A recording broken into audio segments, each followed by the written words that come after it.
नमस्कार, कसे आहात सर्व? मजेत ना? मजेतच असायला हवं. तर हा माझा मुलगा आदी, ज्याने नुकतंच 1 वर्ष कंप्लीट केलेला आहे. आणि आजच्या व्हिडिओमध्ये मी तुम्हाला दाखवणार आहे 3 वेट गेनर रेसिपीज, ज्या की लहान मुलं एकदम आवडीने खातात आणि त्या लहान मुलांच्या वजन वाढीला देखील खूप हेल्प करतात. तर व्हिडिओ खूप इंटरेस्टिंग जाणार आहे. व्हिडिओमध्ये कंटिन्यू करत राहा. चला पाहूया पुढे.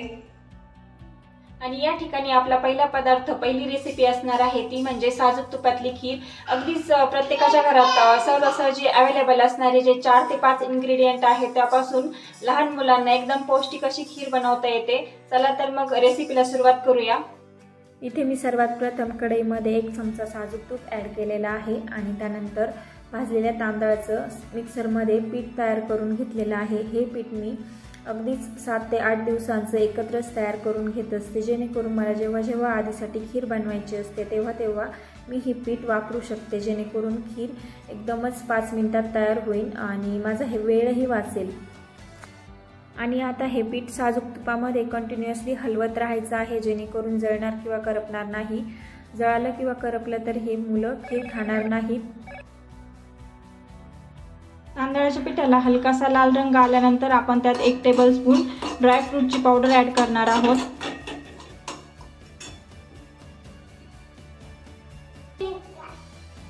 मिश्रण काही असं तरी तयार आहे. त्यानंतर आपण ॲड करणार आहोत 1 कप दूध.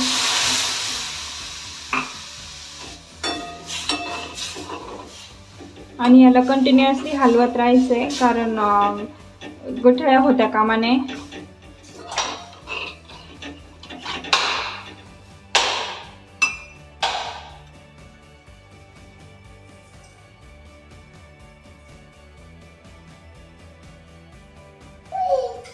ही खीर थोड्या वेळ अशी शिजवून द्यायची आहे.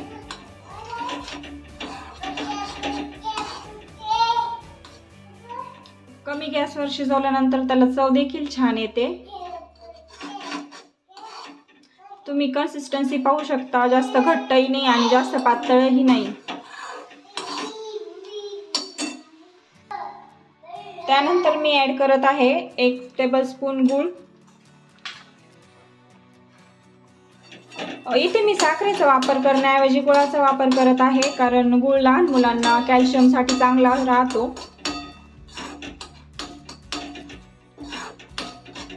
आणि तो देखील थोड्याच प्रमाणात यूज करायचा आहे, असं नाही की खूप जास्त प्रमाणात यूज करायचा. गुळाने चव देखील छान येते, त्यामुळे मुलं खूप छान खातात. आणि अगदीच 5 मिनिटात तयार होणारी खीर तयार झालेली आहे. आणि तुम्ही इथे लाईव्ह बघू शकता.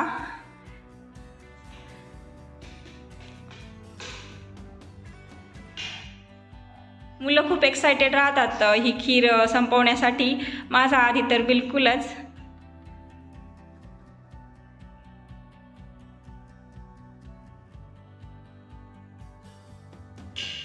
आधीने जस्ट 1 वर्ष कंप्लीट केलेलं आहे, त्यामुळे तो स्वतःच हाताने खाण्याचा प्रयत्न करतो आणि मी देखील खाऊन देते. आणि एक गोष्ट अजून सांगते, ही क्लिप एडिटेड नाही बरं का, पूर्ण रिअल आहे, जो की तुम्हाला लाईव्ह डेमो दाखवायचा होता म्हणून शूट करत आहे मी.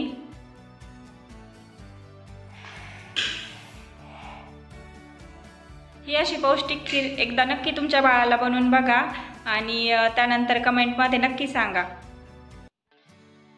आणि आपण आता पाहणार आहोत दुसरी रेसिपी, जी की तुम्ही एक ब्रेकफास्ट आयडिया म्हणून वापरू शकता. मी इथे घेतलेले आहेत आपले खाण्याचे पोहे. आपण त्याला इंग्लिशमध्ये फ्लॅट राईस असे देखील म्हणू शकतो. इथे तुम्ही पोहे तुमच्या बाळाच्या भुकीनुसार घेऊ शकता. पोह्यामध्ये डस्ट पार्टिकल जास्त असतात, त्यामुळे हे पोहे 3 ते 4 वेळा स्वच्छ पाण्याने वॉश करून घ्यायचे आहे. पोहे व्यवस्थित वॉश केल्यानंतर ते 5 ते 10 मिनिटे भिजवण्यासाठी तसेच ठेवायचे आहेत। पोहे हे बाळाच्या वजन वाढीसाठी अगदीच उपयुक्त ठरतात। पोहे व्यवस्थित भिजून सॉफ्ट झाल्यानंतर ते दुसऱ्या भांड्यामध्ये काढून घ्यायचे आहेत। आता हे पोहे सॉफ्ट असतात त्यामुळे त्यात थोडंसं दही ॲड केलं तरीही चालतं, पण मी इथे दही अवेलेबल नसल्यामुळे ते स्किप करत आहे। त्यानंतर एक केळी घ्यायची आहे, केळी व्यवस्थित सोलून स्मॅश करून त्या पोह्यामध्ये ॲड करायचं आहे आणि त्यानंतर अगदीच हलक्या हाताने हे मिश्रण एकजीव करून घ्यायचं आहे।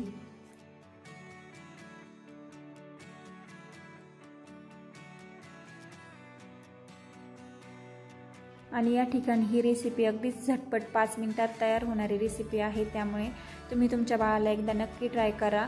आणि त्याचबरोबर ही रेसिपी तुमच्या बाळाच्या वजन वाढीसाठी देखील अगदीच उपयुक्त ठरते, त्यामुळे तुम्ही तुमच्या बाळाला एकदा नक्की द्या।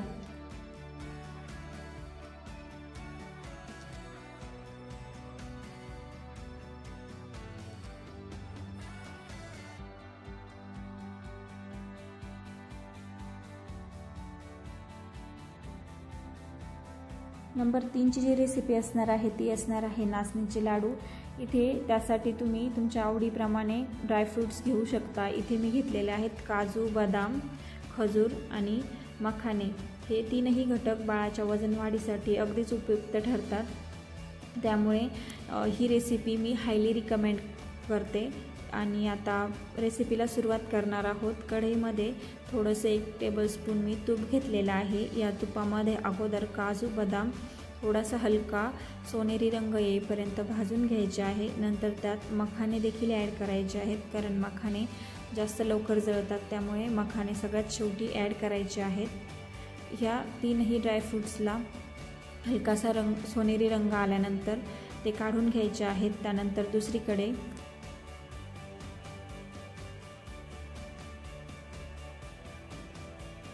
एका प्लेटमध्ये हे सगळे ड्रायफ्रूट्स आपण गार होण्यासाठी ठेवणार आहोत। ड्रायफ्रूट्स गार होतात तोपर्यंत आपण दुसरीकडे एका कढईमध्ये तूप गरम करून त्यामध्ये 1 वाटी नाचणीचं पीठ घेतलेलं आहे मी। हे नाचणीचं पीठ आशीर्वाद आटा आहे आणि हे नाचणीचं पीठ मी हलकासा सोनेरी रंग येईपर्यंत भाजून घेणार आहे। नाचणीचं पीठ भाजताना काळजी घ्यायची आहे की गॅस एकदम लो फ्लेम असला पाहिजे, जेणेकरून नाचणीचं पीठ जळणार किंवा करपणार नाही।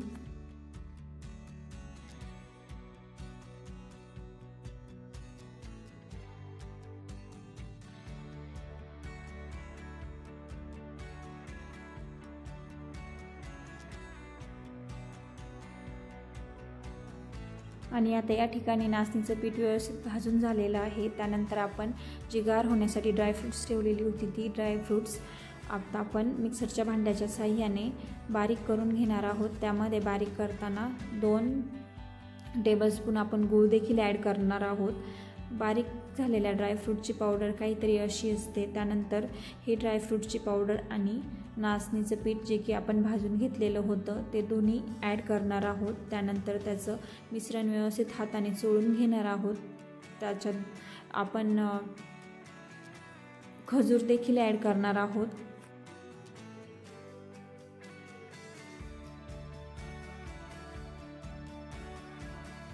खजूर ॲड केल्यानंतर हे तिन्ही मिश्रण अगदीच हळूवारपणे हाताने चोळून बांधायचे आहेत। आणि इथे एक गोष्ट लक्षात ठेवायची आहे, जोपर्यंत हे मिश्रण गरम गरम आहे तोपर्यंतच हे लाडू बांधायचे आहे, कारण गार झाल्यानंतर ते लाडू बनणार नाहीत। आणि या ठिकाणी आपले नाचणीचे सात्विक लाडू तयार आहेत। हे लाडू तुम्ही तुमच्यासाठी देखील तयार करू शकता। बाळासाठी तर उपयुक्त आहेतच, पण हे लाडू तुमच्यासाठी देखील खूप उपयुक्त ठरतील, कारण रक्तवाढीसाठी लागणारे घटक त्याचबरोबर वजन वाढीसाठी लागणारे घटक यात अवेलेबल आहेत। आणि मी या ठिकाणी तुमच्या बाळाच्या वजन वाढीसाठी नाचणीच्या लाडूची जी रेसिपी आहे ती हायली रिकमेंड करते।